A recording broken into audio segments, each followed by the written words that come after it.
It is great to be here with you on this second Sunday in March. Today we begin a brand new 4-week series that I'm putting together called 24 The Final Hours. I don't usually do a series for Easter, but I wanted to do something a little bit different this year. So for the next 4 weeks, we are going to be looking at the events that take place in the final 24 hours of the life of Jesus.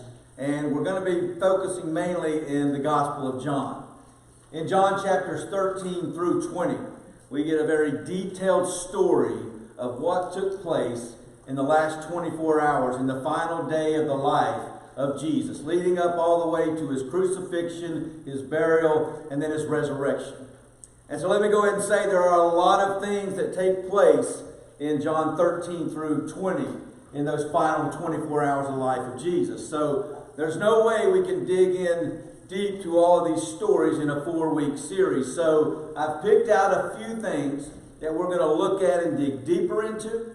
But then I'm also going to mention some of the other events as we go along in this series that you can read about in Scripture. For today, we're going to spend our time in John chapter 13. And there are a couple of things that take place in John chapter 13. But the one we're going to be focused on today for our time is Jesus washing his disciples' feet. At this time in the life of Jesus, he had just made his triumphal entry on Sunday into Jerusalem. It's known as Palm Sunday. He came into Jerusalem riding on a donkey with large crowds of people cheering him on, lining the streets with their cloaks, putting palm branches on the ground, and they were shouting, "Hosanna! Blessed is he who comes in the name of the Lord, even the King of Israel." Now that kind of tells you what they thought of Jesus at this time. He's riding into Jerusalem on a donkey, which is what a king would do. And they wanted Jesus, this crowd does, to be their king for Israel. They thought Jesus was going to be the one who would bring Israel back to power, who would defeat the Roman Empire. It would have been a beautiful sight to be there at the triumphal entry on that Sunday. But today, when we get into the final 24 hours of Jesus, it is now Thursday, just 4 days later. It's the time of the Jewish Passover, which all of Israel celebrates and still does today. They celebrate the time that God delivered the Israelites from slavery in Egypt. And involved in this celebration, the Passover celebration, is a wonderful meal. And that's where we find ourselves in John chapter 13. Jesus and his disciples are in what we know as the upper room, preparing to celebrate Passover and have this meal together. The 13th chapter of John opens up this way. Now before the feast of the Passover, Jesus, knowing that his hour had come, that he would depart out of this world to the Father, having loved his own who were in the world, he loved them to the end. I want you to notice something about this verse. What I want you to notice is that Jesus knows what is about to happen. He knows it is his hour. He knows his time has come and he would soon die. In the next verse, in the second verse, I'm not going to read it, but we read that while they were having supper, the devil had already put into Judas's heart to betray Jesus. And then you read that they have their meal, and Jesus then gets up. He lays his garments to the side. He takes a towel and he wraps it around himself. And I want you to understand something here. Jesus knows all of what is going on. He knows that Judas, one of his disciples, is about to betray him.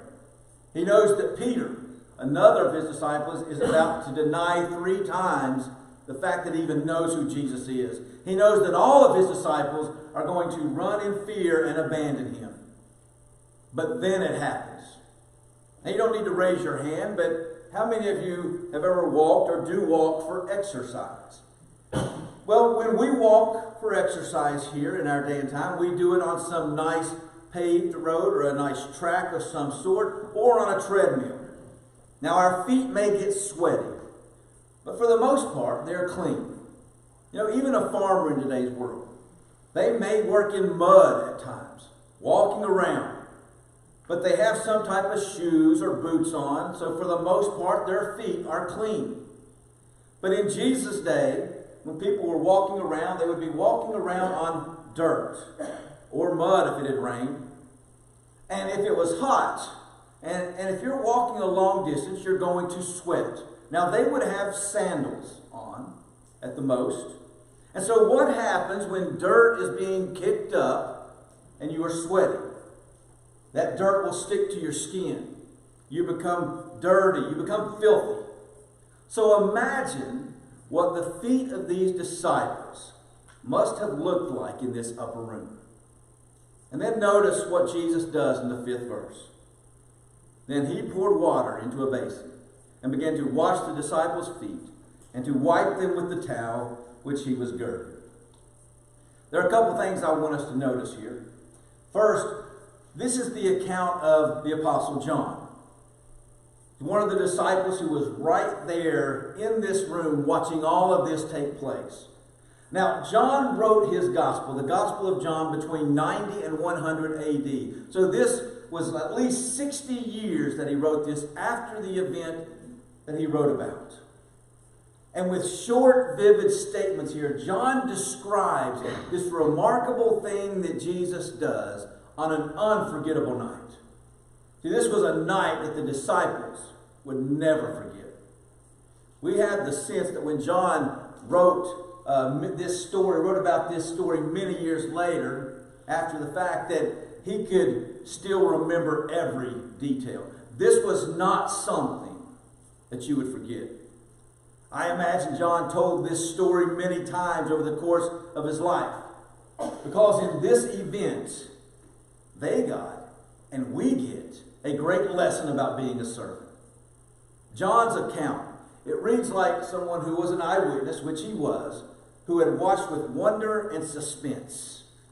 Each step that took place, it would be imprinted onto the mind of John and the other disciples. They would have been in total shock when Jesus starts to do this, because then Jesus washes their feet. These disciples, 12 of them, they had now followed Jesus around in his ministry for over 3 years. They've watched him perform many miracles. They've heard him teach with great authority. He taught about a new way to think, a new way to live, which we saw in our last series that we finished last week on the Beatitudes. But what Jesus does at this moment was extremely deep and meaningful. It's something that would more than likely affect them, these disciples, be more meaningful after Jesus' death, burial, and resurrection. But for now, they're in this room and they watch. As I said, they're probably in shock. They're probably in awe as Jesus begins to do something that probably seemed crazy to them. But they knew he wasn't crazy. And the lesson that they would get from this would stick with them for the rest of their lives. Even to the point of where, as I just said, John would write about this some 60 years later in his gospel as he tells the story of Jesus. And the reason being, Jesus began to do the job of the lowest servant in the house.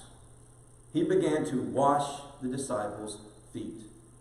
And so at this critical moment, on the evening before his torture and before he went to the cross, Jesus didn't even think of himself. He thought of his disciples. In that first verse of the chapter that I read a few minutes ago, it ended this way. He loved his own who were in the world. He loved them to the end. Truly, this was loving them to the end. After all, Jesus' disciples were about to forsake him. They were about to abandon him. They were about to run in fear and hide, yet he loved them. Jesus completely gave himself up when he washed their feet. This was an extreme act of servanthood. According to Jewish laws and traditions regarding the relationship between a teacher and their disciples, a teacher really had no right to demand or expect his disciples to wash his feet. And it was absolutely unthinkable for the teacher or master to wash his disciples' feet. You know, Jesus could have displayed the image of being a servant by just having the disciples wash each other's feet. But that wouldn't be enough for what Jesus was actually doing here. Jesus was giving himself completely up to his disciples just hours before he would give himself up on the cross for the sins of the world. And so as Jesus goes around this table, washing and drying the feet of his disciples, it was a dramatic scene. Now there's something else that takes place here just before Jesus washes their feet. We don't read about it in the Gospel of John, but we read about it in Luke. In Luke chapter 22, Jesus tells us that Jesus institutes the Lord's Supper. That took place during their Passover meal. And at the end of that Passover meal, Jesus told his disciples that one of them would betray him. And they began to talk among themselves about which one it was. And then we read this immediately following in Luke 22:24. And there arose also a dispute among them as to which one of them was regarded to be the greatest. They followed Jesus around for over 3 years. They should have learned so much already. But now here they are in this upper room arguing about who is the greatest among them in front of Jesus. All of this going on at the same time. So imagine the mind of Jesus. He knows his time has come. He knows he's about to be betrayed, arrested, tortured, and crucified. That's enough on his plate already. And now his followers are sitting there arguing over which one of them is the greatest. So by what Jesus does, he illustrates true greatness. Because it was after this that he washed their feet. And it was customary that the lowest servant of the house would wash the feet of the guests as they came into the house, especially for a formal meal like the Passover meal, like this one. For some reason, maybe there wasn't a servant in the house, or whatever the reason was, this didn't happen with Jesus and his disciples when they came into the upper room. They all had unwashed feet, which was not customary. They ate their meal with dirty feet, which was not normal. This was more awkward than we might think. First, because of those dirty feet that I mentioned, but also because of how they ate this meal. This is a painting by Leonardo da Vinci. You've probably seen this before. We've seen this painting of the Lord's Supper a lot. But that is not how they would have been doing this meal. It's not like us sitting at a table with our feet under the table, feet on the ground, and feet unseen. Theirs was more like this next one. Based on research and the times, the table would have been in a U shape, with the table low to the floor, and they wouldn't sit down like we do. Instead, they would lean on pillows with their feet behind them. Their unwashed feet were easily seen and probably smelled. Now, obviously, we don't know exactly what this scene looked like, but according to the times and according to research, it was more likely that they were in this U-shaped formation, feet behind them and visible while they ate this meal. So why was Jesus the one to wash their feet? See, none of the disciples would do it. They weren't interested in washing each other's feet. They were too busy arguing about who was the greatest. Any of them would have gladly washed Jesus' feet if he asked them to. But you see, they couldn't wash Jesus' feet without also being available to wash their feet as the other disciples' feet as well. And that wasn't about to happen. Why? Because when they did that, they would have to admit that they were inferior among the rest of the disciples. They would automatically mean that they were not the greatest among them. And they had just been arguing about that. So nobody's feet gets washed at first. In all of this, Jesus kind of acts out a parable for his disciples. He knows that actions speak louder than words. We use that phrase today. So when Jesus wanted to teach these proud, arguing disciples about true humility, he didn't just say it. He showed it. And he showed it in a way that only he could. Because he was the only one who was willing to stoop that low, to the level of a servant. You see, they were all concerned about being great. And I think this really had to hurt. Jesus had so much going on already. Because Jesus had already said this as well to his disciples in Matthew 20, verses 26 and 28. He said, "It is not this way among you, but whoever wishes to become great among you shall be your servant. And whoever wishes to be first among you shall be your slave. Just as the Son of Man did not come to be served, but to serve, and to give his life a ransom for many." These words right here, they took place just before the triumphal entry in the book of Matthew. So it wasn't like Jesus said these words years before. These words should have been fresh on their mind at this time. I don't know, maybe they got the big head when they entered into Jerusalem and Jesus was being cheered and treated the way he was during the triumphal entry. I don't know what it was, but one thing is certain. They did not pay attention to these words from Jesus. He had just told them, if you want to be great, you got to be a servant. If you want to be first, you have to be a slave. And then he point blank told them that he himself, their teacher, came not to be served, but to serve. And so here we are. They obviously could not get it from Jesus' teachings. So he had to show them by performing one of the lowest acts he could. Washing dirty, filthy, smelly feet. And notice what happens while Jesus is doing this. Peter objects. Now it seems like Peter might be getting it here, but not totally. We read that when Jesus comes to Peter, Peter asks him, "Lord, do you wash my feet?" And this is the response from Jesus in verse 7.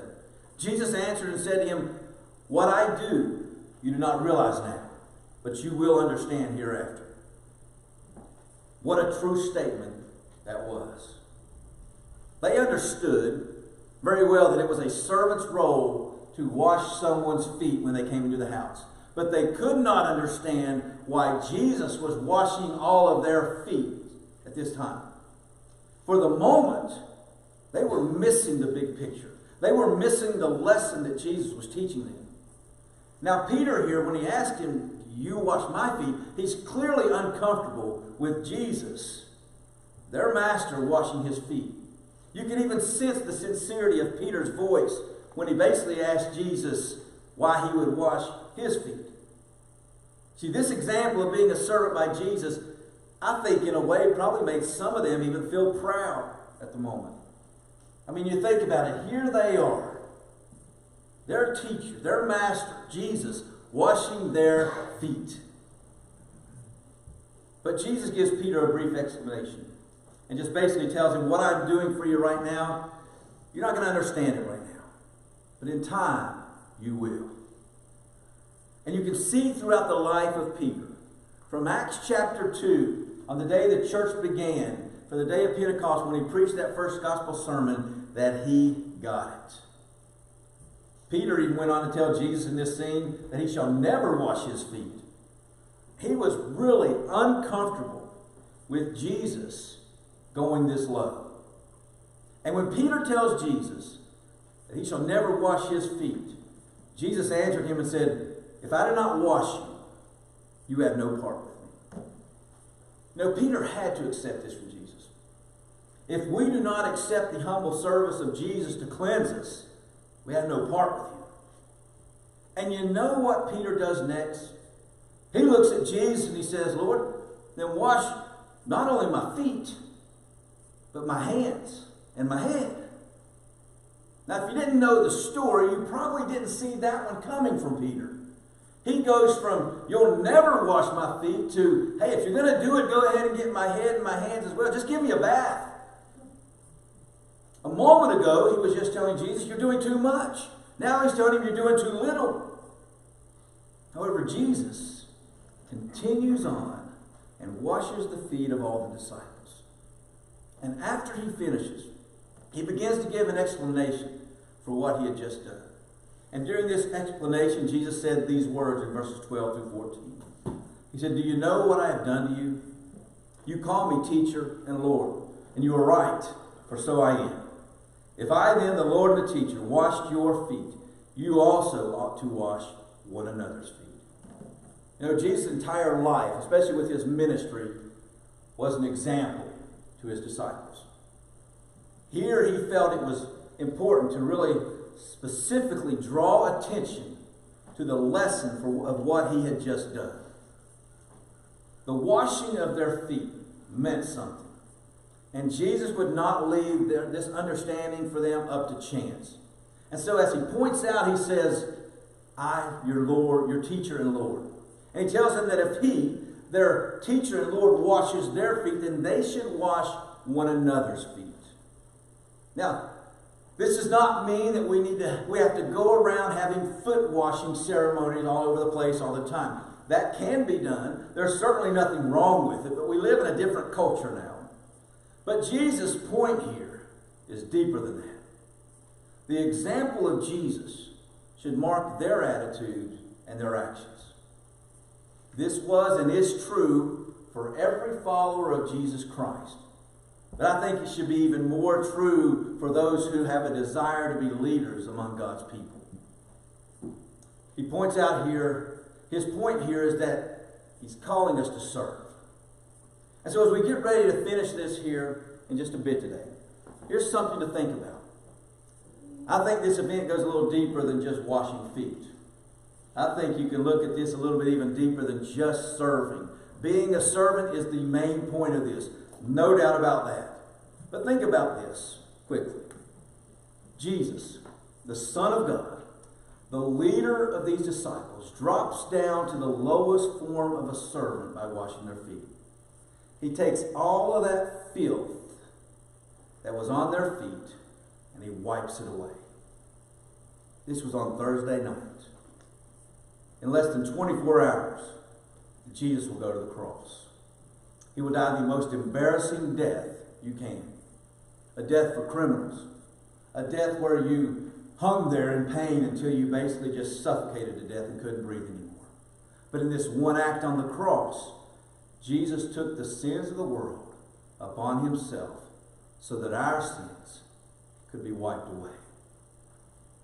He lived as a servant the entire time he was on earth. And if we're going to be servants, that means we have to think about and do things for others. D.L. Moody. He was one of the most famous evangelists known in the world in the late 1800s.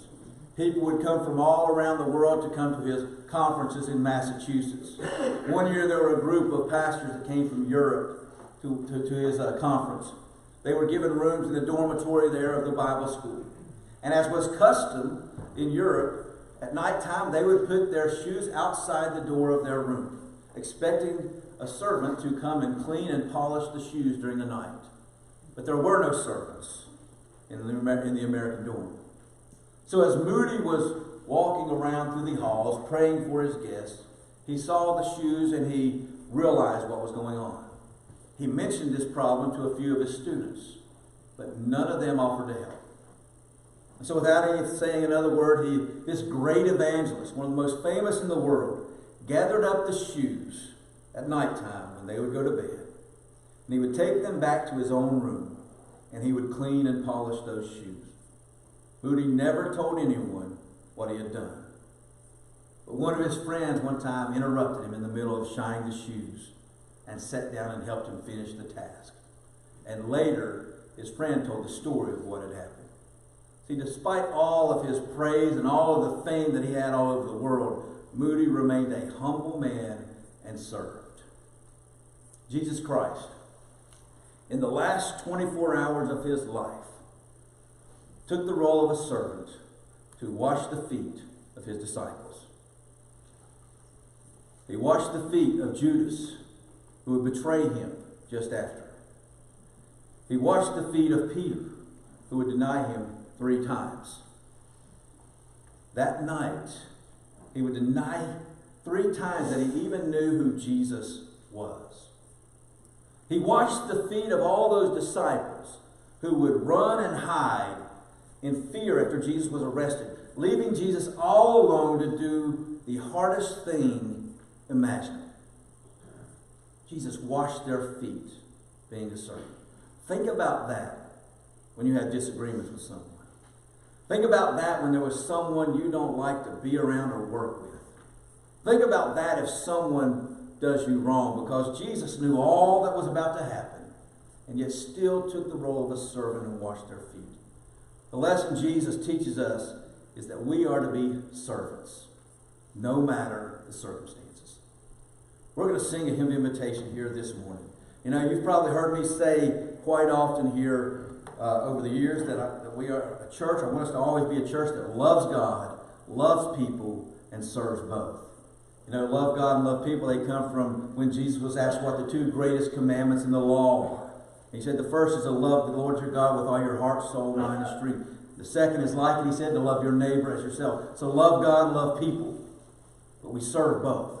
That's the example Jesus gave us here in this scene. We're going to continue on with this second week. Next week we'll be probably a couple of chapters ahead. We'll fill it in to what's going on up to what we look at next week. But if you've never given your life to Jesus Christ, think about what He's done for us. Think about what He's done for you.